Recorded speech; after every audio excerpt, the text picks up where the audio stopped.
ప్రభునందు ప్రియమైన సోదర సోదరి, దేవుడు బైబిల్లో అడిగిన 10 ఆత్మ పరిశోధన చేసుకున్నట్టు ప్రశ్నల్లో రెండో భాగంని ఈరోజు చూసుకుందాం. పోయిన క్లాస్లో మనము పాత నిబంధన నుండి 5 ప్రశ్నలు ఏమిటనేది చూసుకున్నాం. ఈరోజు కొత్త నిబంధనలో మన ప్రభు అయిన యేసుక్రీస్తు అడిగిన ప్రశ్నల్లో 5 ప్రశ్నల్ని మనం చూసుకుందాం. సోదర సోదరి, కొత్త నిబంధనలో యేసు ఒక 100 ప్రశ్నలన్నా వేసింటారు. అంటే ఇది సామాన్యంగా జనరల్గా మాట్లాడే ఒక ప్రాసెస్లో యూస్ చేసి ఉంటారు. అయితే దాంట్లో కొన్ని చాలా విశేషంగా ఉంటుంది. దానిలో 5 మాత్రమే మనము సెలెక్ట్ చేసుకొని దానివలన మనకేమి ప్రయోజనం అనేది చూసుకుందాం. సోదర సోదరి, యేసు అడిగే మొదట ప్రశ్న, అంటే మన లిస్ట్లో 6వ ప్రశ్న ఇదంటే యోహాను 1వ అధ్యాయంలో 38వ వచనము. యేసు వెనుకకు తిరిగి వారు తన్ను వెంబడించుట చూచి మీరేమి వెతుకుచున్నారని వారిని అడుగగా వారు రబ్బీ నీవు ఎక్కడ కాపురమున్నావని ఆయనను అడిగిరి. రబ్బీ అను మాటకు బోధకుడని అర్థము. సో ఆ ప్రశ్న ఏమంటే, వాళ్ళు వచ్చి యేసుని ఎదుర్కొని వస్తారు. వీళ్ళు ఎవరంటే యోహాను శిష్యులు. అప్పుడు యోహాను యేసుని గురించి ఇంట్రడ్యూస్ చేసేప్పుడు వాళ్ళు యోహాను వదిలిపెట్టి యేసు వెనకాల వస్తుంటారు. అప్పుడు యేసు, మీరు ఏమి ఎదుగుతున్నారు, వాట్ సీక్ యూ అని అడుగుతారు కదా. సో ఆ ప్రశ్నకు మనము ఈరోజు మన సొంత జీవితంలో చూసుకుంటే మనము యేసు దగ్గర వచ్చి ఏమి అడుగుతున్నాము, ఏమి వెతుకుతున్నాము, ఏమి కోరుకుంటున్నాము అనేది మాకి ప్రశ్నగా వస్తుంది కదా. సో మీరు ఏమి, మళ్ళీ ఇంకోసారి, యేసు వెనుకకు తిరిగి వారు తన్ను వెంబడించుట చూచి మీరేమి వెతుకుచున్నారని వారిని అడుగగా, చూసారా, వాట్ సీక్ యూ, మీరేమి వెతుకుతున్నారు. సో ఈ ఒక్క ప్రశ్నలో మనము ఆలోచన చేస్తే అనేక మంది యేసు ప్రభు ప్రసంగం చేస్తున్నప్పుడు ఆయన దగ్గరకు వచ్చారు. ఆయన ఎక్కడికి వెళ్తే అక్కడికి పోతున్నారు. చాలామంది 5,000, 4,000 అంత జనాలు. అయితే వాళ్ళందరూ ఒక ఉద్దేశము వేరే వేరేలాగా ఉంది. కొందరైతే యేసు అద్భుత కార్యాలు చేస్తారు చూస్తామని వచ్చారు.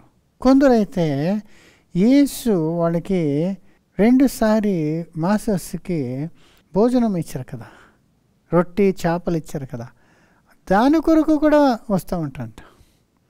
చూడండి ఎలాగుంది. యేసు 5 రొట్టి 2 చేపల్ని అంతా పంచిపెట్టినప్పుడు ఆ రొట్టి యేసు చేతిలో వచ్చింది కాబట్టి చాలా రుచికరంగా ఉందేమో, అది వాళ్ళు బాగా తిన్నారు. తినేసి మిగిలిపోయేంత తినారంటే ఫుల్గా సాటిస్ఫై అయ్యేలాగా తిన్నారు కదా. దాని కొరకు యేసుని వెతుకొని వచ్చేవాళ్ళు కూడా ఉన్నారు. ఆలోచించేయండి ఏ ఉద్దేశంతో కదా. దాన్ని మనము యోహాను 6వ అధ్యాయము 26 నుండి 27 వరకు చదివినప్పుడు తెలుస్తుంది. యేసు మీరు సూచనలను చూచుట వలన కాదు గాని రొట్టెలు భుజించి తృప్తి పొందుట వలననే నన్ను వెతుకుచున్నారని మీతో నిశ్చయముగా చెప్పుచున్నాను. చూసారా, అనేకలు చెప్పారు. నిశ్చయం, రొట్టి తిన్నారు కదా తృప్తిగా, దాని కొరకు వస్తున్నారు. అలాంటి వాళ్ళు కూడా ఉంటారండి ఇప్పుడు కూడా.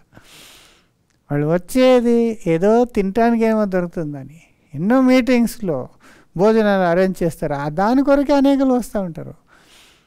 ఆ యేసు ప్రభు వాక్యము ఏమి, సువార్త ఏం చెప్తారు దాన్ని విందామనే ఒక ఉద్దేశమే లేదు సోదర సోదరు. అయితే యేసు చెప్పేది వాళ్ళకి ఏమంటే 27లో, క్షయమైన ఆహారము కొరకు కష్టపడుకుడి గాని నిత్యజీవము కలుగుజేయు అక్షయమైన ఆహారము కొరకే కష్టపడుడి. చూసారా, క్షయమైనది నాశనమయ్యే ఆహారం కొరకు మీరు ఎందుకు శ్రమ పడుతున్నారు, దాన్ని ఎందుకు ఎదుర్కొంటున్నారు? అయితే క్షయ ఆగకుండా ఉన్న నిత్యజీవము ఇచ్చే ఆహారము కొరకు మీరు క్షయపడాలా. మనుష్య కుమారుడు దానిని మీకు ఇచ్చును. ఇందుకై తండ్రి అయిన దేవుడు ఆయనకు ముద్ర వేసి ఉన్నాడని చెప్పెను. తండ్రి ముద్ర వేసి ఆయనను పంపించింది ఎందుకు? నిత్య జీవము ఇచ్చే ఆహారము జనాలకు ఇచ్చే కొరకు. యేసు చెప్పే వాక్యాలు అది మనకి జీవాహారము, దానివల్ల మనకి నిత్య జీవం దొరుకుతుంది.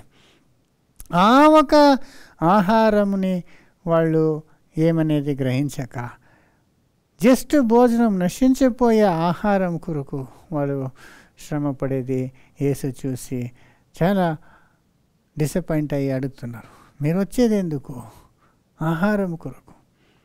అదేలాగా అనేక క్రైస్తవులు ఈరోజు యేసు దగ్గరకు వచ్చేదే ఎందుకంటే వాళ్ళకి ఇహలోక కార్యాలు ఆయన దగ్గర పొందుకోవాలని. నాకు మంచి ఉద్యోగమి, నాకు మంచి మార్క్స్ రావాలా, అలాగ చెయ్యి, నాకు మంచి అమ్మాయిని, మాకు అబ్బాయిని, నాకు మంచి పని కదా, నాకు మంచి ఇంటి, నాకు ఈ ఆశీర్వాదం చేయి, ఆఫీస్లో ప్రమోషన్లు, ఇలాంటి ఇహలోక ఈ జీవితంకి సంబంధించిందే కోరుకుంటున్నారు. ఎంత లక్ష జనాలు సంఘాల్లోకి వెళ్ళి ప్రార్థన చేసేది ఇలాంటి వాటికే. నిజంగా యేసు ఏం బోధ చేస్తున్నారు? ఆయన వాక్యంని విని సంతోషించి ఆ మర్మాలని తెలుసుకోవాలని దాని కొరకు పోవటం లేదు. ఎంత లోతైన విషయాలు, నిత్య జీవముకి సంబంధమైన విషయాలు యేసు వాక్యంలో ఉన్నది. అయితే దాని కొరకు అనేకలు అస్సలు పోరు, దాన్ని అస్సలు పట్టించుకోరు. లోతైన విషయాలు ఎన్ని విషయాలు ఉంది, అయితే ఉండదు, దానికి ఇంట్రెస్టే ఉండదు. సంఘాలు కూడా అదేలాగా తయారైపోయారు. జనాలకి ఎలాగో అలాగే ఈ నాయకులు కూడా. అనేక ఆర్థడాక్స్ చర్చెస్లో, చాలా పెద్ద చర్చెస్ అదే కదా, దాంట్లో ప్రసంగము 15 to 20 minutes ఉంటుంది అంతే. ఆ 20-15 minutesలోనికే వాళ్ళు టయర్డ్ అయిపోతారు. ఎందుకంటే వాళ్ళు చర్చికి వచ్చేది వాక్యమును విని సంతోషించే కొరకు కాదు.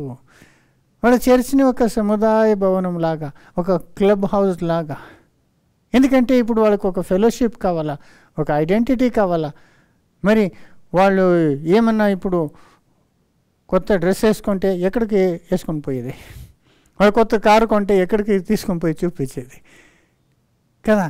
ఇలాంటి కార్యాలు మరి అక్కడ స్థానాల గురించి, అక్కడ కొంచెం ముఖ్యమైన ఒక పొజిషన్ కొరకు కొట్లాడుకుంటుంటారు. చాలా జనము పోయేది అదే. ఒక వాళ్ళకి ఏమవుతుంది, ఒక ఫెలోషిప్, ఒక సంతోషంగా ఉంటుంది ఫెలోషిప్, అంతే తప్ప నిజమైన లోతైన దేవుని వాక్యం కొరకు కాదు. సోదర సోదరి, ఈ విషయంలో మన సంఘంలో వచ్చేవాళ్ళు ఎవరు దగ్గర చర్చ్ ఉందని రారు, నియర్ బై ఎవరు రారు మా చర్చిలో. చాలా నియర్ బై ఉన్నది మా చర్చి కంటే నేనే, ఎందుకంటే అదే బిల్డింగ్లో ఉన్నాను కాబట్టి. వచ్చేవాళ్ళంతా 1 hour 2 hours ఎంతో దూరం నుండి ప్రయాణం చేసుకుని వస్తారు. ఎందుకంటే వాళ్ళని దేవుడు వాక్యముని పైన వాళ్ళు ఆసక్తి కలిగాయి, దాన్ని వినే కొరకు వస్తారండి. సోదర సోదరి, చూసారా, అదే యేసు ప్రభు కూడా చెప్పింది, నాశనమయ్యే దాని కొరకు ఎందుకు మీరు ఎదుగుతున్నారు కదా. మత్తయిలో 6:33 కూడా చెప్తారు చూడండి. కాబట్టి మీరు ఆయన రాజ్యమును నీతిని మొదట వెదుకుడి, అప్పుడు అవన్నీ మీకు అనుగ్రహింపబడును.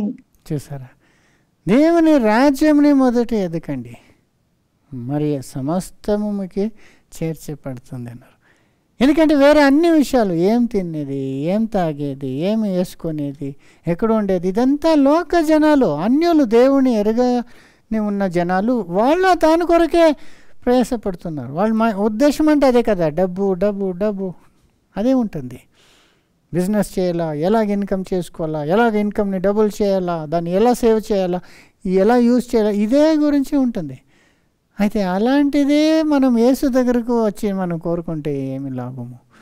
ఫస్ట్ దేవుని రాజ్యముని, ఆయన నీతిని మనం వెతకండి, అప్పుడు వేరంతా కూడా దేవుడు ఇస్తాడు. అది అడగకూడదని కాదు, అదే ప్రాముఖ్యంగా మొదటిదిగా మనం అడగకూడదు. ఈ రోజుకి మనకు కావాల్సిన ఆహారము ఇవ్వండి అని అడగచ్చు. అయితే అదే మెయిన్ కాదు. ఫస్ట్ దేవుని రాజ్యం, ఆయన వాక్యము, ఆయన మహిమ గల ఆలోచనలు ఏమి, ఆయన ప్రణాళిక ఎలాంటిది, ఏం చేయబోతున్నారు, ఆయన ప్రవచనంలో ఏం చెప్పి ఉన్నారు, ఉపమానంలో ఏం చెప్పి ఉన్నారు, ప్రకటనలో ఏం చెప్పి ఉన్నారు, ఇదంతా మనము లోతుగా మనం తెలుసుకొని నిత్యజీవంకి కావాల్సిన విషయాల కొరకు మనము కష్టపడాలా, ఎదగాల అనేది మొదటది. అదేలాగా కొలొస్సీలో పౌలు ఎంత క్లియర్గా చెప్తారు కదా, 3:1-2.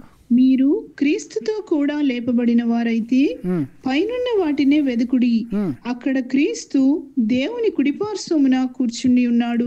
పైనున్నదాని ఎదకడి, కింద ఉండేది కాదు.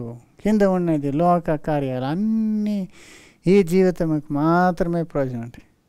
ఒక్క ఊపిరి స్టాప్ అయిపోతే అన్నీ వేస్ట్, ఒక్కటి కూడా మనం తీసుకుపోలేము కదా. ఇది ఈ ప్రస్తుతంకి టెంపరీ లైఫ్కే మాత్రమే యూస్గా ఉంటుంది, ఫ్యూచర్కి ఏమీ లాభం లేదు సోదరి. దానివలన మనం ఇలాంటి కార్యాలని కోరుకొని వచ్చేదానికంటే ఆయన ఇవ్వబోయే నిత్య జీవము గల వాక్యంని మనం కోరుకొని దానిపైన ఆసక్తి గలగా మనము ఉండాలి. మన చర్చ్లో అదేలాగా 1 hour మినిమం ఉంటుందండి మన మెసేజెస్. 2 hours వరకు పోతుంది సమ్ మెసేజెస్. అయితే ఒక్కళ్ళు లేచిపోరు, ఎందుకంటే వాళ్ళు ఆసక్తితో సంతోషంతో ఆ వాక్యం వినాలని అంత దూరం నుండి వస్తుంటారు. చూసారా? దానివలన సోదరి యేసు దగ్గర ఆయన నిత్య జీవం గల వాక్యం కోరుకొని మనము వస్తున్నాం అనేదే మొదట ప్రశ్న. నెక్స్ట్ 7వ ప్రశ్న మన లిస్ట్లో యేసు అడిగింది లూక్ 8:22-25. ఈ ఒక విషయం మీ అందరికీ తెలుసు. యేసు శిష్యులు బోట్లో సముద్రంలో పోతున్నప్పుడు అప్పుడు జరిగే విషయము. మరి ఒకనాడు ఆయన తన శిష్యులతో కూడా ఒక దోణి ఎక్కి సరస్సు అద్దరికి పోదమని వారితో చెప్పగా వారు ఆ దోణిని త్రోసి బయలుదేరిరి. వారు వెళ్ళుచుండగా ఆయన నిద్రించెను. అంతలో గాలివాన సరస్సు మీదకి వచ్చి దోణి నీళ్లతో నిండినందున వారు అపాయకరమైన స్థితిలో ఉండిరి. గనుక ఆయన యొద్దకు వచ్చి ప్రభువా ప్రభువా నశించిపోవచ్చున్నామని చెప్పి ఆయనను లేపిరి. ఆయన లేచి గాలిని నీటి పొంగును గద్దింపగానే అవి అణగి నిమ్మళమాయెను. గాలిని నీటిని గర్దింపారు, నెక్స్ట్ వారిని గర్దింపుతారు. చూడండి 25. అప్పుడు ఆయన మీ విశ్వాసం ఎక్కడా అని వారితో అనెను. అయితే వారు భయపడి, చూసారా, మీ విశ్వాసం ఎక్కడా అని వాళ్ళని గర్దించుతున్నారు. సో మీ విశ్వాసం ఎక్కడ?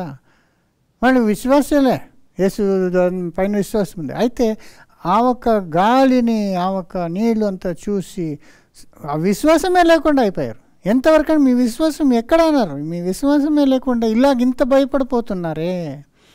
నా జతలో ఉండి ఎన్ని అద్భుతాలు చూశారు, అయితేనే మీకు విశ్వాసం లేకుండా ఇంత భయపడి జడుసుకొని యేసుని కూడా లేచి మనమందరూ చచ్చిపోతున్నాము అంటున్నారు. సోదరి కదా. అదే విషయము మత్తయి 8లో చెప్పేప్పుడు యేసు ఈ రీతిగా చెప్తారు. చూడండి 8:26. అందుకు ఆయన అల్ప విశ్వాసులారా ఎందుకు భయపడుచున్నారని వారితో చెప్పి, ఏమండి అల్ప విశ్వాసులారా ఎందుకు భయపడుతున్నారు? అల్ప విశ్వాసులు, అక్కడ విశ్వాసం ఎక్కడ అన్నారు, ఇక్కడ అల్ప విశ్వాసులారా మీరెందుకు భయపడుతున్నారు?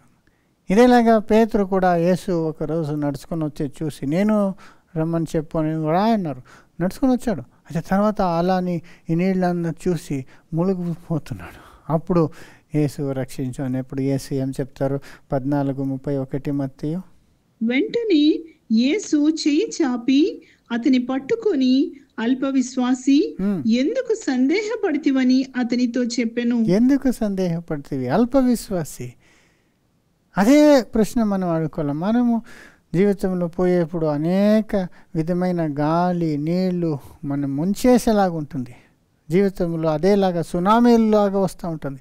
సడన్గా అన్ఎక్స్పెక్టెడ్గా ఏదో హెల్త్ పాడవటం ఉండొచ్చు, లేదంటే ఫైనాన్షియల్గా ఆర్థికంగా మాకు సమస్య రావచ్చు, కుటుంబంలో సమస్యలు రావచ్చు, సంఘాల్లో రావచ్చు, ఆఫీస్లో రావచ్చు. అప్పుడు మనము జడుసుకొని విశ్వాసం లేకుండా భయపడి మనం నాశనం అయిపోతున్నామో అనేలాగా మనం రియాక్ట్ అవుతుంటాము. అప్పుడు యేసు అడిగేది ఎక్కడ మీ విశ్వాసం? ఇలాంటి సందర్భంలో మా విశ్వాసం మనం యూజ్ చేయలే కదా. అప్పుడే మనం విశ్వాసం చూపించాం. అన్నీ బాగున్నప్పుడు విశ్వసిస్తానంటే ఏం లాభం? మాకు ఇంత శోధనలు వచ్చినప్పుడు అప్పుడు దేవుని విశ్వాసిస్తే అది నిజమైన విశ్వాసం కదా. దానివల్ల మన అల్ప విశ్వాసులుగా, విశ్వాసం లేకుండా మనం ఎంత టెన్షన్ అయిపోయి ఓవర్ థింకింగ్ చేసేసి చాలా భయం వచ్చేసి చచ్చిపోతామేమో అనేలాగా అనుకుంటాం. ఎందుకంటే సమ్టైమ్స్ ప్రేయర్ చేస్తాం, వెంటనే మనకి ఆన్సర్ దొరకక ఉన్నప్పుడు మనకేమవుతుంది, ఏమప్పా దేవుడు నిద్ర చేస్తున్నారా, ఇక్కడ బోట్లో యేసు నిద్ర చేసినట్లు అనిపిస్తుంది మనకి, దేవుడు ఏమి చేయరా అని అంత కొంచెం షార్ట్ టైంలో మనకి చాలా డౌట్లు వచ్చేస్తుంది. అప్పుడు యేసు అడిగేది ఇదే మాట, అల్ప విశ్వాసులా ఎందుకు నువ్వు సందేహము పడుతున్నారు, ఎందుకు భయపడుతున్నారు? సోదర సోదరి, బైబిల్లో మనం చూసేప్పుడు దేవుడు ఇదంతా మనకి అనుమతిస్తారు. ఎందుకంటే దీనివలన మనకి అనేక ఆత్మీకమైన బలము, మనకి పాఠాలు దొరుకుతుంది. మనకి శోధన వచ్చినప్పుడే మన విశ్వాసం టెస్ట్ అవుతుంది. మనం విశ్వాసగలుగుగా ఉన్నామా లేదా అనేది ఎప్పుడు తెలుస్తుందంటే మాకు ఇలాంటి గాలి, నీళ్ళు, సునామీలు వచ్చినప్పుడే అప్పుడు మా విశ్వాసం ఎలాంటిదని తెలుస్తుంది కదా. దానికి అనుమతిస్తాను. అప్పుడు మాకు విశ్వాసగలుగా ఉన్నామా లేదా అని మనకే తెలుస్తుంది. లేదా మన విశ్వాసం ఎంతవరకు ఉంది దేవుని పైన అనేది. ఆ శోధన రాకుండా ఉంటే మా విశ్వాసం ఉందా లేదా అనేది టెస్ట్కి అయ్యేది కాదు. షడ్రక్, మేషక్, అబేద్నగో ఎంత గొప్ప ఒక శోధన వచ్చింది కదా. ఆ రాజు ఒక విగ్రహం నేసి దీనికే అందరూ వంగాల, ఏ దేవుడుకు మీరు ప్రార్థన చేయకూడదు, అందరూ వంగాల, మీరు వాడికే, లేకుండా ఉంటే అగ్నిలో వేసేస్తాను బావిలో అన్నప్పుడు వీళ్ళేం చెప్పారు, మా దేవుడు నువ్వు వేసే అగ్ని బావి నుండి రక్షించే శక్తి కలిగి ఉన్నాడు, లేదంటే కూడా మనం ఈ విగ్రహంకి మనం వంగము అని చెప్పారు. వాళ్ళు విశ్వాసం ఉంచండి, దేవుడు మమ్మల్ని కాపాడే శక్తి ఉన్నాడు. అయితే ఒకవేళ దేవుడు మమ్మల్ని కాపాడే ఉద్దేశం లేకుండా ఉంటేనో పర్వాలేదు, దేవునికి విరుద్ధంగా మనము వేరే దేవుడిని, అన్య దేవుడికి పూజ చేయమని కదా. వాళ్ళ విశ్వాసం చూడండి, ఆ శోధన వచ్చినప్పుడే వాళ్ళ విశ్వాసం ఎలాంటిది అనేది తెలిసింది.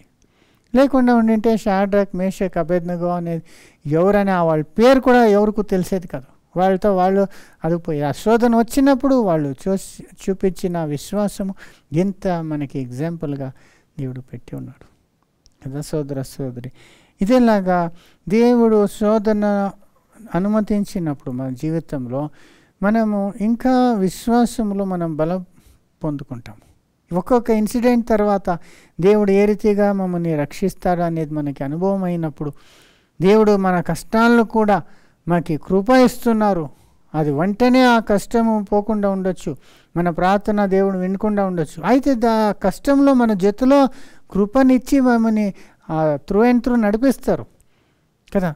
అది మనకు అనుభవం అవుతుంది. దేవుడు సమ్టైమ్స్ వెంటనే ప్రార్థన విని మమ్మల్ని రక్షిస్తాడు. సమ్టైమ్స్ ఆ ఒక శోధనలో మనకు అనేక విషయాలు నేర్పిస్తుంటాడు. షడ్రక్, మేషక్, అబేద్నగో విషయంలో చూసేప్పుడు God can save us from fire or in fire, అంటే శోధన నుండి మమ్మల్ని తప్పించవచ్చు, లేదంటే శోధనలోనే మమ్మల్ని తప్పించవచ్చు, రక్షించవచ్చు అనేదే మనము నేర్చుకోవాలా. సోదర సోదరి, ఎందుకంటే ఈ శోధనల నుండి మనం ఇంకా పరిశుద్ధులు అవుతాము. ఆ శోధన వచ్చినప్పుడే మనం ఇంకా పరిశుద్ధులు అయ్యేది. ఒక డ్రెస్ లాగా చాలా మురుకు అయిపోయింది అనుకోండి, దాన్ని కడిగేప్పుడు ఎలా ఉదుకుతారు, బాగా సోప్ వేసి నానబెట్టి చాలని ఇలాగా అలాగా తిప్పి కొట్టి వాషింగ్ మిషన్ వేసేప్పుడు అది బాగా టర్న్ చేసి చాలా కాలం తీసుకుంటే అప్పుడు అది క్లీన్గా వచ్చేస్తుంది. అలాగే మా జీవితంలో కూడా చాలా ఒక తప్పులు ఉంటుంది, పాప కార్యాలు ఉండొచ్చు, మన గుణాలు, మనకి దేవునికి వ్యతిరేకమైన పాత స్వభావం ఉండొచ్చు. అదంతా పోవాలంటే ఈ శోధనలు రావాలా. ఆ శోధనలోనే అప్పుడు మనం దుఃఖతో కష్టంలో ఉన్నప్పుడు దేవునికి సమీపంగా వస్తాము. ఈ పాపం వల్ల ఇదంతా వస్తుందని ఆ పాపంని ద్వేషిస్తాము, పాపంని వదిలిపెట్టేస్తాము, ఇంకా పరిశుద్ధులుగా మారుతాము. ఇవన్నిటికీ నిజంగా ఈ శోధనలు చాలా అవసరంగా ఉంటుంది. దానివలన సోదర సోదరి, అప్పుడు మన విశ్వాసంని పోగొట్టుకోకూడదు. దానివల్ల శోధన ఎంత ముఖ్యం మనకి అనేది యాకోబులో 1వ అధ్యాయంలో చెప్తారు కదా, 2:3. నా సహోదరులారా, మీరు నానా విధములైన శోధనలో పడినప్పుడు అది మహానందమని ఎంచుకొనుడి. శోధనలో పడినప్పుడు ఆనందమును ఎంచుకోండి, ఎందుకంటే ఆత్మీయంగా అది మీకు మంచి చేస్తూ ఉంది, మీ విశ్వాసంని బలపరుస్తూ ఉన్నది, నెక్స్ట్ మిమ్మల్ని పరిశుద్ధంగా చేస్తున్నది, మరి మీకు చాలా ముఖ్యంగా ఓపిక వస్తుందంట దాంట్లో. నెక్స్ట్ మీ విశ్వాసమునకు కలుగు పరీక్ష ఓర్పును పుట్టించునని ఎరిగి. ఓర్పును పుట్టిస్తుందంట. విశ్వాసం గురించి వచ్చిన పరీక్ష అన్నారు, ఓర్పును పుట్టిస్తుంది.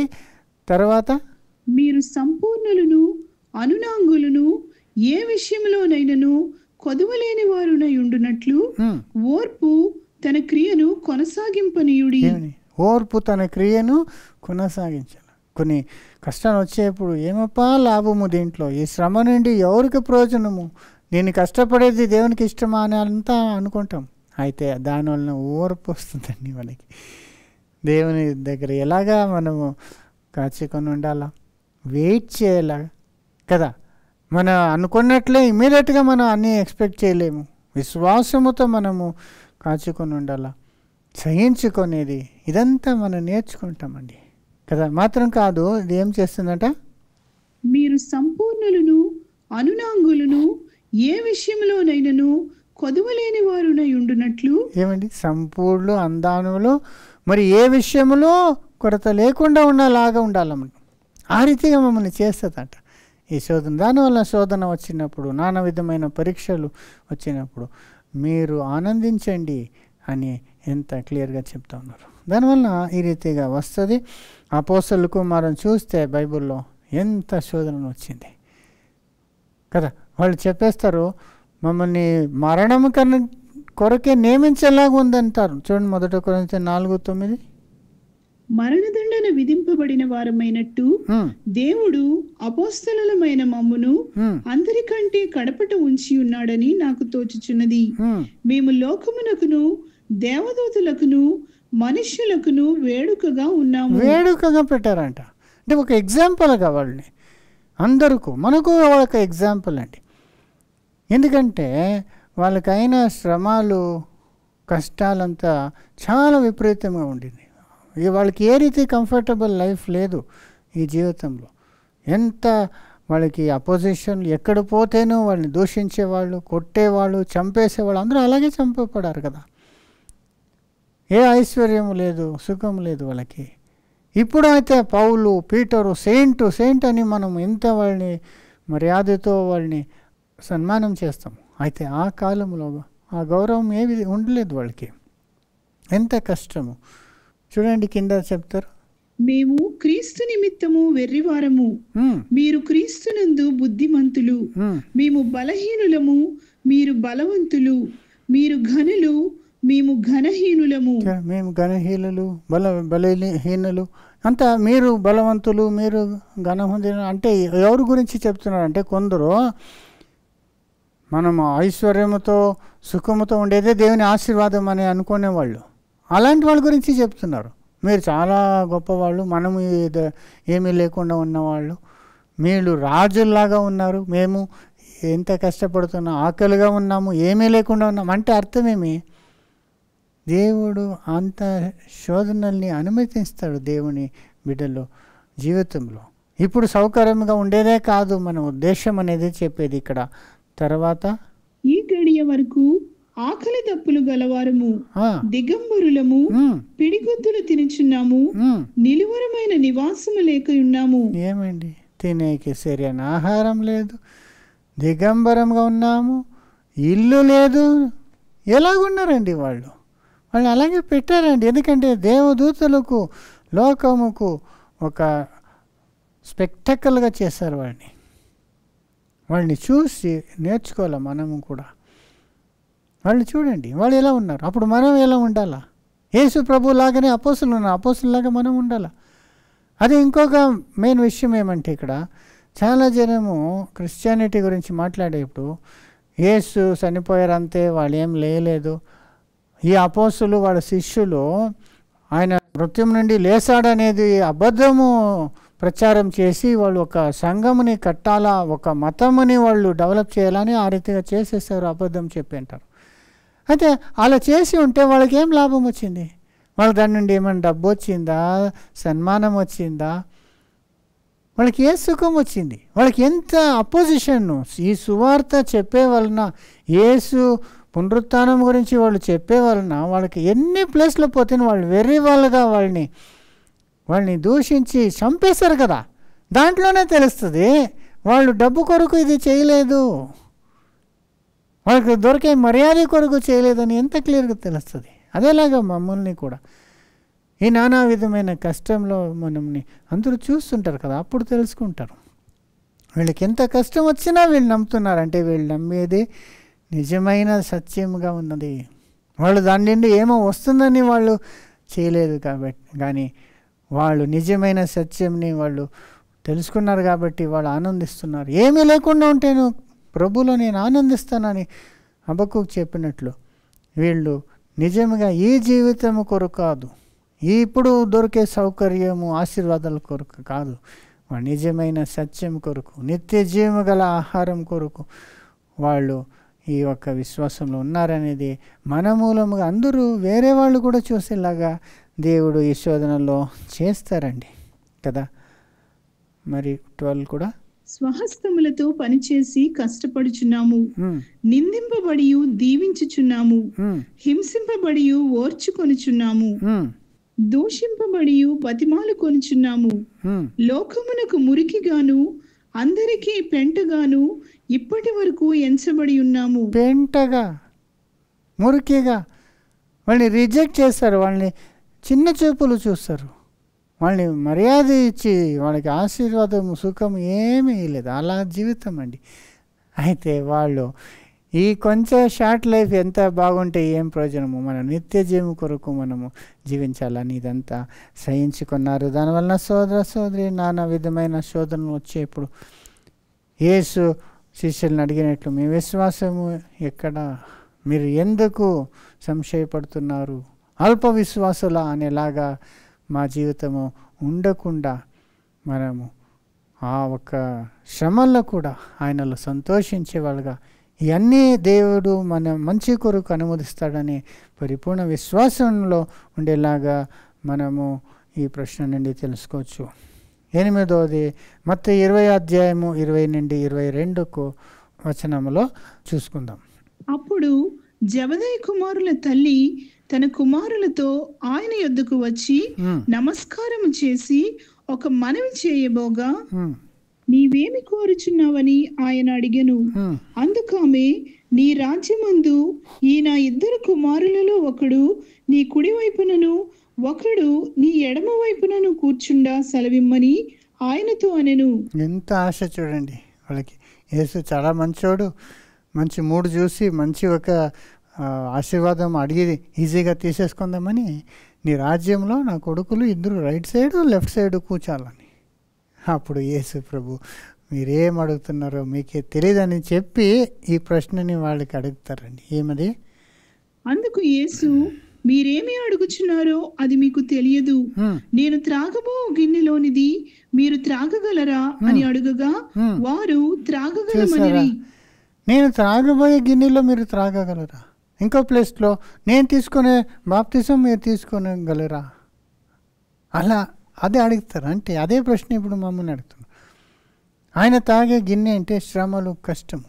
3 సారి తండ్రి దగ్గర అడిగారు కదా, ఈ గిన్నెని నన్ను తొలగించు అంటే ఈ శ్రమ, మరణము, అవమానము, నొప్పి ఇదంతా తీసేయమని.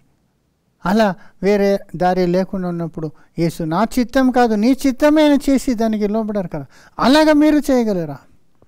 దాని గురించి ఇంకొక బ్యాప్టిజం గురించి చెప్పారు. నీటిలో తీసుకునే ఈ ఒక సింబాలిక్ ఒక గురుతమైన బ్యాప్టిజం కాదు, నిజమైన బ్యాప్టిజం యేసు రక్త బ్యాప్టిజం. ఎక్కడ సిల్వలో అయింది ఆయనకి ఆ బ్యాప్టిజం. అలా బ్యాప్టిజం మీరు తీసుకోగలరా అని అడిగారు ప్రశ్న. ఈరోజు చాలా జన క్రైస్తవులు ఏమనుకుంటున్నారంటే, యేసుని విశ్వసించి మరి ఏదో చర్చికి చేరుకొని సండే 1 అవర్ వెళ్ళిపోయి కొన్ని కాಣಿకలు ఇచ్చేసి వచ్చేస్తే మనం స్ట్రైట్గా పరలోకం పోయి సింహాసనంలో కూర్చుని ఆయనతో పరిపాలన చేసేస్తాం ఆయన రాజ్యంలోని. అయితే ఇలాంటి వాళ్ళు జస్ట్ విశ్వాసం పెట్టుకున్నారో తప్ప యేసు కొరకు ఏమీ విడిచిపెట్టలేదు. వాళ్ళ సమయం అయితే, వాళ్ళ తాళంతులు, వాళ్ళకు ఉన్నదంతా వాళ్ళ కొరకే వాళ్ళు యూస్ చేసుకుంటారు. సంపాదన చేసుకునేది, వీళ్ళు బాగా హ్యాపీగా ఉండేది, ఇళ్ళు కట్టుకునేది, ఈ ఒక లైఫ్ స్టైల్లోనే ఉన్నారు. లౌకిక జనాలకు వీళ్ళకు ఏమీ వ్యత్యాసం ఉండదండి. మెజారిటీ క్రిస్టియన్స్కి, చర్చికి పోయే వచ్చే క్రిస్టియన్స్కి. ఎందుకంటే అక్కడ పోయి చర్చిలో కూడా ఏం అడుగుతుంటారు, దేవుడా ఇది అది నాకు ఈ ఆశీర్వాదం ఇలాంటి ఇహలోక ఈ జీవితం కొరకే బాగుండాలని వాళ్ళు ఎక్స్పెక్ట్ చేస్తుంటారు. అయితే దేవుని కొరకు ఏం త్యాగం చేశారు, ఏం కష్టపడారు, ఏం విడిచిపెట్టారు, ఏమీ లేదండి. అప్పుడు ఏమీ చేయక అక్కడ వచ్చి నేను సింహాసనం పరిపాలన చేస్తానంటే ఇది ఎలాగంటే, పొలాల్లో పుల్లు విత్తనాలు వేసేసి మంచి బాస్మతి రైస్ వస్తుందంటే ఎక్కడ వస్తుందండి? ఏం విత్తుతామో అదే మనకు పోయేది. ఇప్పుడు అంతా సొంతం కొరకు, సొంత సంతోషం కొరకే జీవించేసి అక్కడ దేవుని రాజ్యంలో చాలా ఆశీర్వాదం పొందుకుంటానంటే, మహిమ పొందుకుంటుంది ఎలాగా? సోదర సోదరి, ఇదే యేసు ప్రభు వాళ్ళని క్లియర్గా అడిగింది. నేను పడే శ్రమని మీరు పొందగలరా? వాళ్ళు పొందగలము అంటారు. అయితేనే అది ఇచ్చేది దేవుడు డిసైడ్ చేయాలా, నా చేతిలో లేదనేస్తారు కదా. నా కూడా చేతిలో కూర్చొనేది, ఎడ పక్కలో కూర్చొనేది. ఎందుకంటే దేవుడు మనిషిని అబ్జర్వ్ చేస్తున్నారు. వీరు ఎంతవరకు యేసుని ప్రేమిస్తున్నారు, నన్ను ప్రేమిస్తున్నారు, ఎంతవరకు నా కొరకు త్యాగం చేస్తున్నారు, ఎంత నన్ను ప్రేమిస్తున్నారు, ఇదంతా చూసి దాన్ని బట్టి దేవుడు డిసైడ్ చేస్తారు ఎవరు సింహాసనంలో కూర్చోవాలా అని.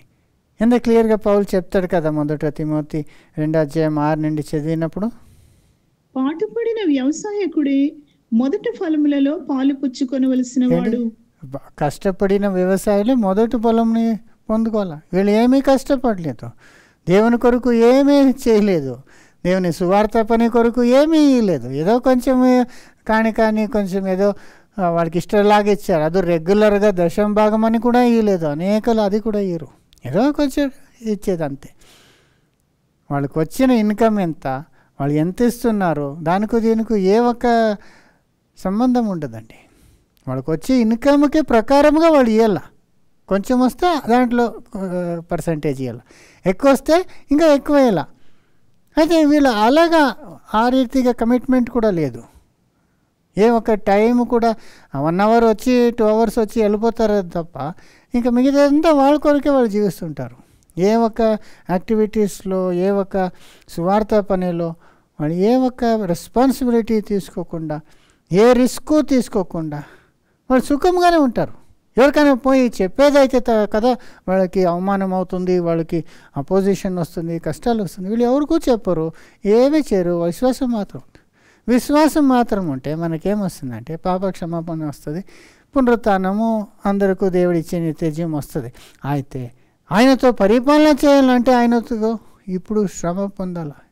ఇది ఎంత క్లియర్గా పౌలు చెప్పేస్తారు కదా ఇక్కడ చూడండి.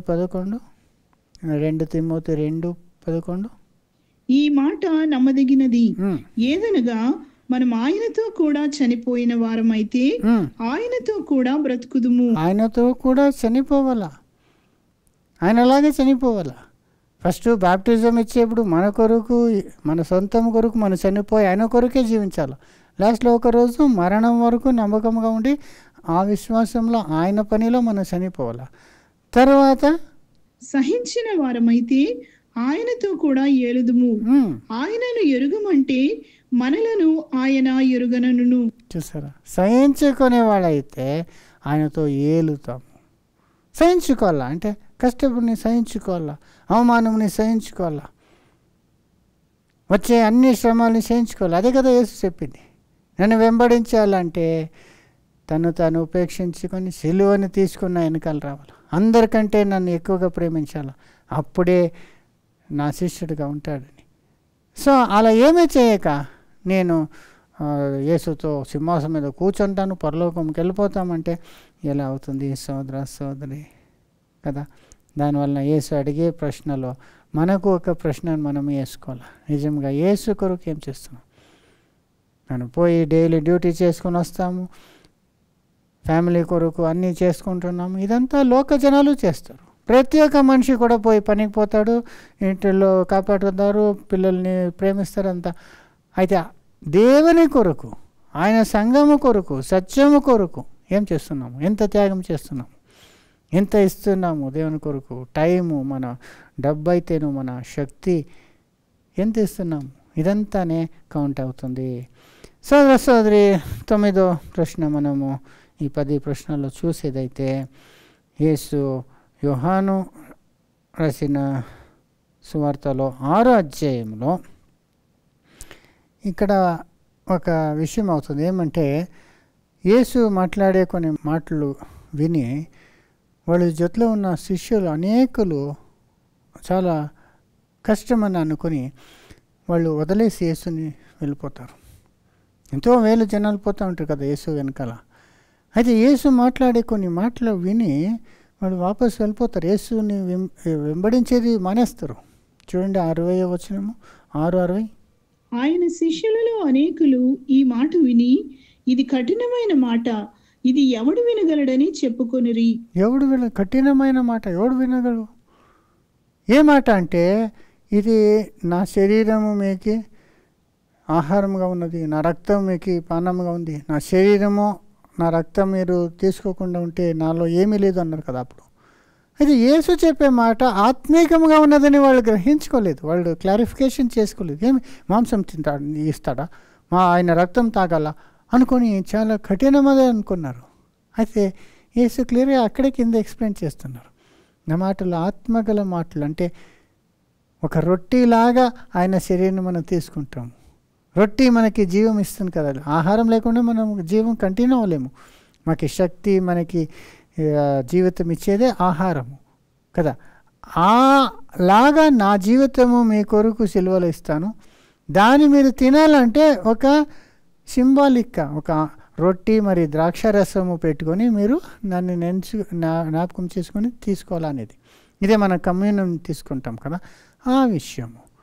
అయితే వాళ్ళు దాన్ని తెలుసుకోకుండా దాన్ని అలాగే అక్షరాలుగా మనం చేయమంటున్నాడు అని చెప్పేసి చాలా జనము చెప్పే మాట ఏమీ క్లియర్గా అర్థం చేసుకోకుండా విడిచేసి వెళ్ళిపోయారు. 66లో అప్పటి నుండి ఆయన శిష్యులలో అనేకులు వెనుక తీసి మరి ఎన్నడూ ఆయనను వెంబడింపలేదు. చూసారా, ఆయన వదిలేసి రిజెక్ట్ చేసి వెళ్ళిపోయారు. తర్వాత కాబట్టి యేసు, మీరు కూడా వెళ్ళిపోవాలని ఉన్నారా అని 12 మందిని అడుగగా, అదే అడిగింది వాళ్ళు. ఇదే 9వ ప్రశ్న, మీరు కూడా వెళ్ళిపోయే కోరుతున్నారా అని శిష్యులను అడుగుతున్నారు. అనేకులు వెళ్ళిపోయారు, వీళ్ళు ఇక్కడే మీరు పోతారా ఏమి అని.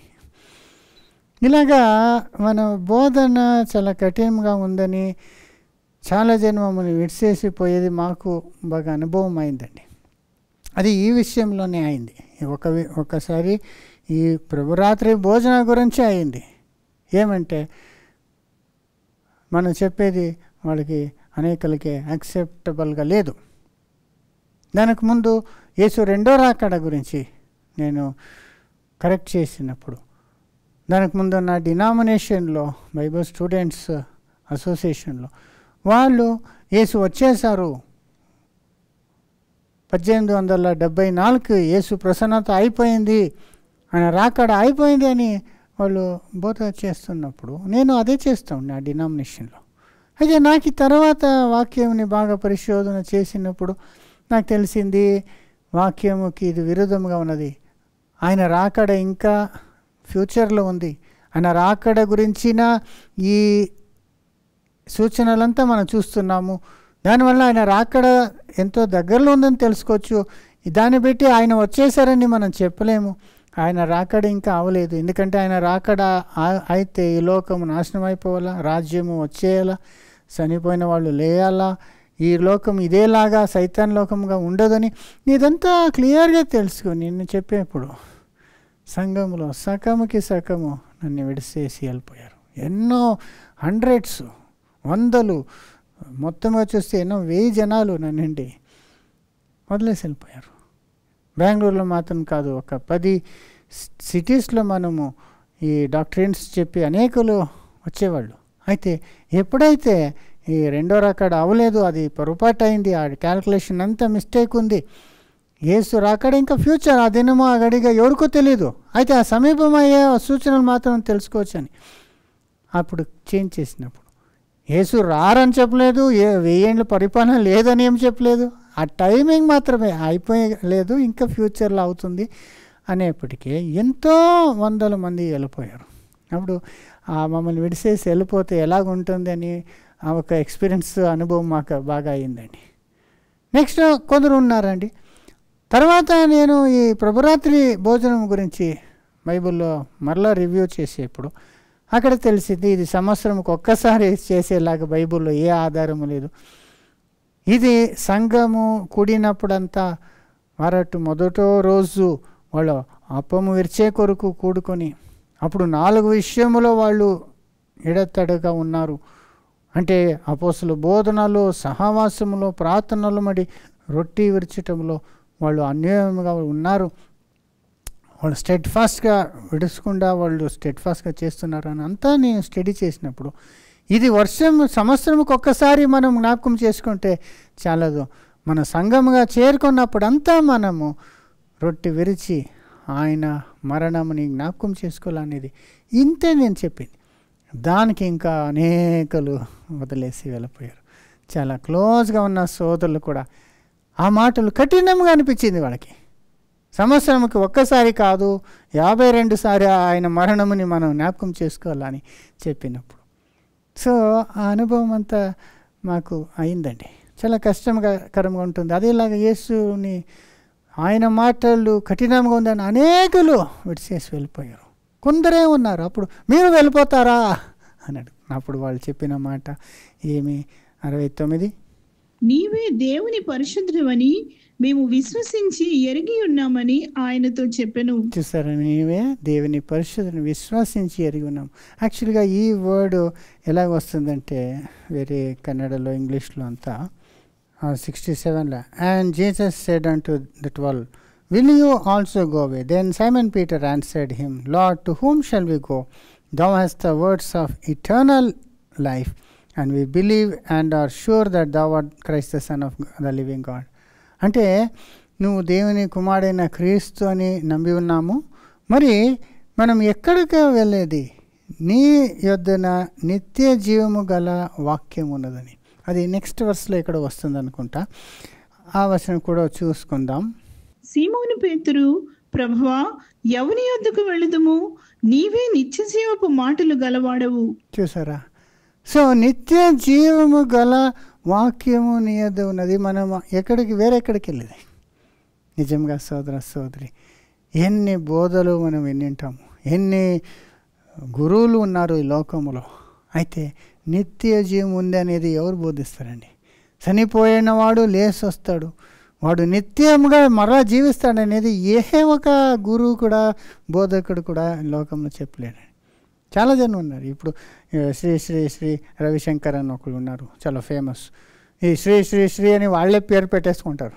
జస్ట్ రవిశంకర్ అని ఉంటుంది, వాళ్ళు శ్రీ శ్రీ శ్రీ అని యాడ్. ఇంకొకరు సద్గురు, వాళ్ళ పేరు వేరే ఏదో ఉంటుంది, వాళ్ళకే పేరు పెట్టుకోండి సద్గురు అని పేరు పెట్టుకుంటారు. అప్పుడు అందరూ వాళ్ళని పిలిచే సద్గురు అంటే అందరికీ గురు అనేలాగా పిలిచాల, శ్రీ శ్రీ శ్రీ అని వాళ్ళకి టైటిల్ ఇవ్వాల. అది వాళ్ళు బోధన చేసేదేమి.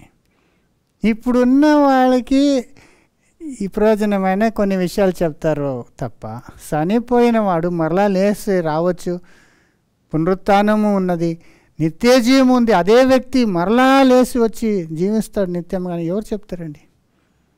వీళ్ళు రవిశంకర్ వాళ్ళు ఆర్ట్ ఆఫ్ బ్రీతింగ్ అంట, ఎలాగా మనం ఊపిరి తీసుకునేది అని మీకు నేర్పిస్తామని. అది ఏమండి నేర్పించేది? అందరూ ఊపిరి తీసుకుంటానే ఉన్నాం. ఊపిరి ఆగిపోయినప్పుడు ఏం చేయాలని చెప్తారు వీళ్ళు? ఎవరు చెప్పలేరు కదా. అయితే మన ప్రభు యేసు ఊపిరి ఆగిపోయి మట్టికి మట్టి అయిపోతాను, నేనే జీవము పునరుత్థానముగా ఉన్నాను. చనిపోయిన వాళ్ళని లేపించారు. ఆయనే చనిపోయి 3 రోజుల తర్వాత లేచి వచ్చారు. ఆయన చెప్పే మాట అంటే చనిపోయిన వాళ్ళందరికీ నేను నిత్య జీవంలో వాళ్ళని పిలుస్తాను, మరలా తీసుకొస్తాను, మరలా నిత్య జీవం ఇస్తానంటున్నారు. అలాంటి మాటలని వదిలేసి వేరే ఎక్కడికి వెళ్దాము? అదే అపోస్తలులు చెప్తున్నారండి కదా. 35 సంవత్సరం ముందు నేను ఈ వాక్యం ఫస్ట్ విన్నాను. దేవుడు అందరికీ రక్షకుడు, దేవుడు అందరికీ ఒక ప్రణాళిక ఉంచి ఉన్నారు. అందరికీ పునరుత్థానం ఉంది. ఆయన రాకడలో 1000 సంవత్సరం భూమిలో పరిపాలన చేసేప్పుడు లోక జనాలు అందరినీ చనిపోయిన వాళ్ళని లేపిస్తారని, వాళ్ళకి నిత్య జీవిస్తారని అది వినిన తర్వాత ఇంకా నేను అక్కడే స్టాండర్డ్గా నిలిచిపోయాను. వేరే ఎక్కడ కూడా నాకు పోయే అవసరమే రాలేదు. అలాంటి సత్యంని వదిలిపెట్టి మనం ఎక్కడికి వెళ్తామండి? వేరే ఏ బోధన ఉందండి? ఇలాంటి బోధ కదా.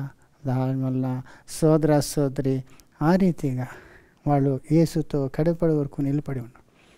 ఇదేలాగా మనం కొన్ని పాత నిబంధన ఈ ఛాయల్లో చూస్తాం కదా. నవోమి 2 కొడుకులకి 2 పెళ్లి చేశారు.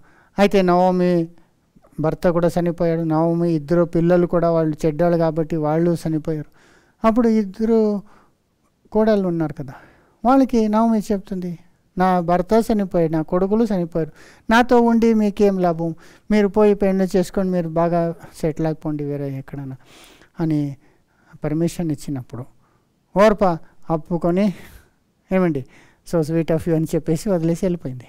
అయితే రూత్ అక్కడే నిలి, ఏమా నువ్వు ఇక్కడ ఉన్నావంటే, నువ్వు ఎక్కడికి పోతే నేను అక్కడికే వస్తాను, నీ ప్రజలే నా ప్రజలు, నీ దేవుడే నా దేవుడు అని నవోమిని విడిచిపెట్టుకొని నవోమి జొత్తులోనే వచ్చింది.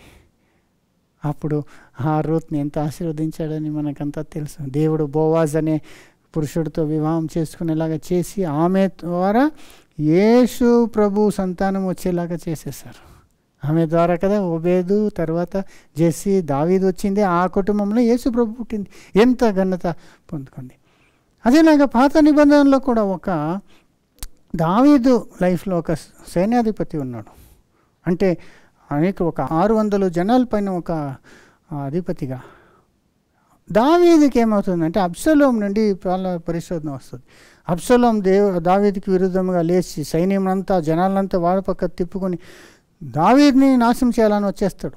అప్పుడు దావీదు వాడు ఒక రాజగృహంని వదిలేసి పారిపోయేలాగా వచ్చేస్తుందండి. అప్పుడు వాళ్ళ జనాలు అందరూ దూరంగా పోతా ఉన్నప్పుడు ఇత్తయ్య అని ఒక అనిరుడు ఉంటాడు. అదే వాడు 600 జనాల పైన ఉన్నవాడు. వాళ్ళని పిలిచి, నువ్వు ఎందుకు నాతో పరిగెత్తుకొని వస్తున్నావు? ఇప్పుడు నేనైతే నేను ఎక్కడ పోతానో నాకే తెలీదు, నాకేముందో తెలీదు, నువ్వు అక్కడే ఉండు, అబ్షలోం జతలో చేరుకొని నువ్వు అలాగే సేఫ్గా ఉండు, నిన్నెందుకు నేను ఇబ్బంది పెట్టాలి, నువ్వు వెళ్ళిపో అని అదేలాగా ఆప్షన్ ఇచ్చినప్పుడు అతను కూడా వెళ్ళే మాటలు చెప్తాడు. చూడండి 2 సమూయేలు 15:19 నుండి. రాజు గిత్తీయుడగు ఇత్తయిని కనుగొని, నీవు నివాస స్థలము కోరు పరదేశివై ఉన్నావు, నీవెందుకు మాతో కూడా వచ్చుచున్నావు? నీవు తిరిగి పోయి రాజున్న స్థలమున ఉండుము, నువ్వు పో అన్నారు. అప్పుడు నిన్ననే వచ్చిన నీకు ఎక్కడికి పోవుదమో తెలియకయున్న మాతో కూడా ఈ తిరుగులాట ఎందుకు? నీవు తిరిగి నీ సహోదరులను తోడుకొని పొమ్ము, కృపా సత్యములు నీకు తోడుగా ఉండునుగాక అని చెప్పగా, 600 జనం తీసుకొని నువ్వు హ్యాపీగా వెళ్ళిపో, నా ఎందుకు రిస్క్ తీసుకుంటావు అన్నప్పుడు ఆయన ఏం చెప్పారు? ఇత్తయి నేను చచ్చినను బ్రతికినను యెహోవా జీవము తోడు, నా ఏలిన వాడవును రాజువునగు నీ జీవము తోడు, ఏ స్థలమందు నా ఏలిన వాడవును రాజువునగు నీ ఉందువో ఆ స్థలమందే నీ దాసుడనైన నేనుందునని రాజుతో మనవి చేసెను. సరే ఎంత ఫెయిత్ఫుల్గా ఉన్నాడు. నువ్వు ఎక్కడ పోతావో అక్కడే వస్తాను, జీవితం ఉండొచ్చు మరణం ఉండొచ్చు, నీతోనే నేను వస్తానని వచ్చారు. దావీదు యేసు ప్రభుకి ఛాయ కదా. అదేలాగా వాళ్ళతో ఉన్న ఈ 12 శిష్యుల్లాగా మనము నువ్వు ఎక్కడ పోతే అక్కడ వస్తామా, జీవితం ఉండొచ్చు మరణం ఉండొచ్చు, ఎందుకంటే వాళ్ళు ఎవరు అనేది మనం తెలుసుకున్నాం కాబట్టి. ఆయన జీవస్వరూపైన దేవుని కుమారుడైన క్రీస్తు, ఆయనలో నిత్య జీవము గలని వాక్యం ఉంది కాబట్టి నిన్ను విడిచిపెట్టి ఎక్కడ పోదాం. అదేలాగా ప్రకటనలో సింహాసనం పర్వతం మీద 1,44,000 మంది ఉన్నారు. వాళ్ళు ఎవరు అన్నప్పుడు వాళ్ళ గురించి ఏం చెప్పారు? 14:4 ప్రకటన, వీరు స్త్రీ సాంగత్యమున అపవిత్రులు కాని వారును స్త్రీ సాంగత్యము ఎరుగని వారునై ఉండి. ఏమంటే స్త్రీ సాంగత్యం ఎరుగని వాడు అంటే సాధారణ స్త్రీ కాదు. ప్రకటనలో చెప్పబడిన వేశ్య స్త్రీ అయిన సంఘము, చెడిపోయిన సంఘముతో వీళ్ళు అపవిత్ర పడలేదని చెప్పి, గొర్రెపిల్ల ఎక్కడికి పోవునో అక్కడికెల్లా ఆయనను వెంబడింతురు. ఏమండి, గొర్రెపిల్ల ఎక్కడికి వెళ్ళినా అక్కడికి వెళ్ళినా వీళ్ళు వెంబడింతారు.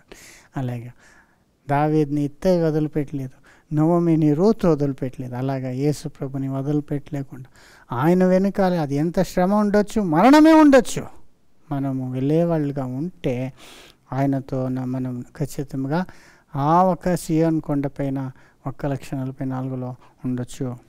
మరి 10వ క్వశ్చన్, లాస్ట్ క్వశ్చన్, ఇది యేసు మరణించి సమాధిలో పెట్టబడిన తర్వాత జరిగే ఒక విషయము. అది యోహాను 20:11 నుండి మనం చదువుకొని వస్తాం. అయితే మరియా సమాధి బయట నిలిచి ఏడ్చుచుండెను. ఆమె ఏడ్చుచు సమాధిలో వంగి చూడగా తెల్లని వస్త్రములు ధరించిన 2 దేవదూతలు యేసు దేహము ఉంచబడిన స్థలములో తలవైపున ఒకడును కాళ్ళ వైపున ఒకడును కూర్చుండుట కనబడెను. అప్పుడు వారు, అమ్మా, ఎందుకు ఏడ్చుచున్నావని ఆమెను అడుగగా ఆమె, నా ప్రభువును ఎవరో ఎత్తుకొని పోయిరి, ఆయనను ఎక్కడ ఉంచిరో నాకు తెలియలేదని చెప్పెను. ఎందుకు ఏడుస్తున్నావని వాళ్ళు అడిగారు. అప్పుడు ఆమె ఈ మాట చెప్పి వెనుక తట్టు తిరిగి యేసు నిలిచిండుట చూచెను గాని ఆయన యేసు అని గుర్తుపట్టలేదు. యేసు, అమ్మా, ఎందుకు ఏడ్చుచున్నావు, ఎవరిని వెతుకుచున్నావు చేశారా అని అడిగా. యేసు అడిగిన 10వ ప్రశ్న ఇది. అమ్మ, ఎందుకు ఏడుస్తున్నావు, ఎవరిని ఎదుగుతున్నావు? అప్పుడు ఆమె కూడా ఎవరో తోటమల్లి అనుకొని, నీకు తెలియదా ఎక్కడున్నారు, శరీరం ఎక్కడో తీసుకుని పోయారు అనేప్పుడు, మరియా అని అనేప్పుడు అప్పుడు ముఖం చూసి ఆమె పట్టుకొని అలాగే యేసుని ఉండిపోయింది కదా. అప్పుడు యేసు, ఇంకా నేను పరలోకం పోలేదు అని నా శిష్యులకు పోయి చెప్పు, నేను లేచి ఉన్నాను అంటే, ఇక్కడ ఎందుకు ఏడుస్తున్నావు అని యేసు వచ్చి ఎంక్వైరీ చేస్తున్నారు. ఎన్నో జనం ఏడుస్తుంటారు, అది స్త్రీలు ఎక్కువగా ఏడుస్తుంటారు.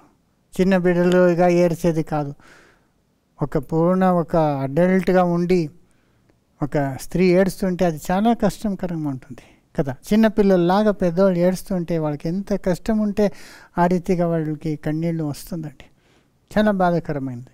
అప్పుడు వాళ్ళని ఓదార్చించేకి ఎవరు ఉండొచ్చు.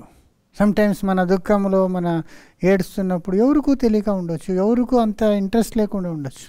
అయితే ఒక్క విషయం మాత్రము మనం జ్ఞాపకం చేసుకోవాలి, ఏమంటే యేసు మనం ఏడ్చేపు మమ్మల్ని అడుగుతున్నాడు, ఎందుకు ఏడుస్తున్నావు, దేని ఎదుగుతున్నావు, ఎవరిని ఎదుగుతున్నావు అని. ఆయన మన ఒక కన్నీళ్ళని వాళ్ళు గ్రహించి వాళ్ళు రియలైజ్ చేసుకుని మన దుఃఖం ఏమనేది ఆయన ఎరిగి ఉన్నారండి కదా.